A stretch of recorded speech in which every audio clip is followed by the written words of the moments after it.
Good afternoon, everyone. Yes, indeed, I'm going to talk about lasers today, and maybe a little bit of a reinterpretation of them in terms of something that sounds rather fancy, but is actually quite kind of fundamental as well. And the idea is if we can understand lasers in a new way, maybe we can find new applications or new ways of understanding effects that were never understood when lasers were first developed, things that sort of outliers that we still have to understand.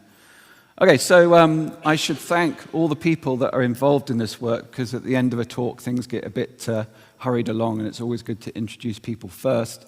So this is work from Imperial College and the University of Sheffield, where we have our 3.5 semiconductor facility. And I want to thank, in particular, from Sheffield, Ian Farrer, who really moved this project along with some dedicated growth to try and make sure we had the sample quality we needed. The next person along here is Rob Nyman, and really at Imperial, he was the person who started this research area. After a first demonstration from the University of Bonn, Martin Weitz demonstrated this sort of idea first. And then Rob came along, and I think it's safe to say he was the second team in the world to demonstrate this photon thermalization and condensation phenomenon. So Rob left academia. He now works for a company called Mode Labs. He likes to joke that if you move the dot one along, it stands for model abs. Anyway, with mode profiles and things, it's kind of pertinent, if you know what I mean. Ming is a postdoc of mine who worked on sort of nanophotonics, really. The lasers stopped working. Ming he helped this project really greatly because during COVID, everything shut down, and he really kept it going. But the person to really finish it off and put the finishing touches on is Ross, and he's now leading this work in our team.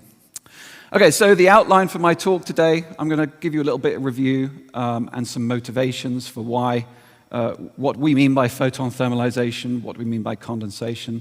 I'm then going to go on and talk about how carriers in semiconductors thermalize, so how they follow a thermal distribution, and how this can be seen in the light that's emitted from it, even before you've put a cavity or anything else structured around it.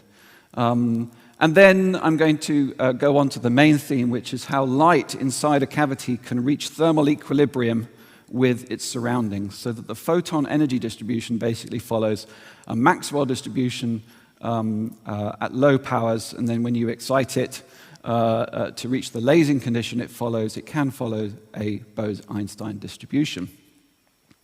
And what that means is that because it's condensation, the light emission, the lasing should be